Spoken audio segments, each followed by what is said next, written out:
माझं सोलापूर न्यूजमध्ये आपल्या सगळ्यांचं स्वागत। बहिणीच्या लग्नासाठी घेतलेले हात उसने पैसे परत न दिल्याने मित्रांनीच मित्राच्या डोक्यात बिअरची बाटली फोडून जखमी करण्याचा प्रकार पंढरपूर शहरामध्ये रात्री 9:15 वाजण्याच्या सुमारास घडला।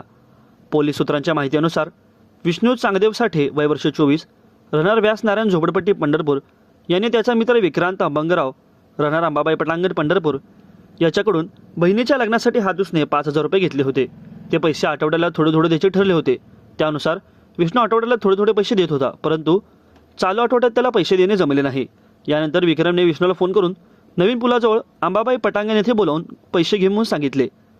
विष्णूने त्याला पैसे नसल्याचे सांगत उद्या दुपारपर्यंत पैसे देतो असे सांगितले। यानंतर विक्रमने विष्णूला शिवीगाळ केली। पैसे न दिल्याच्या कारणावरून जमिनीवर पडलेल्या बिअरच्या काचेच्या बाटल्या उचलून त्याच्या डोक्यावर मारून फोडल्या। दरम्यान याबाबत शहर पोलीस ठाण्याकडून विष्णू साठे यांनी फिर्याद दिली असून विक्रांत संजय अभंगराव याच्यावरती गुन्हा दाखल करण्यात आला आहे। माझं सोलापूर न्यूज या यूट्यूब चॅनलला सबस्क्राईब करा आणि बेल आयकॉन प्रेस करायला विसरू नका।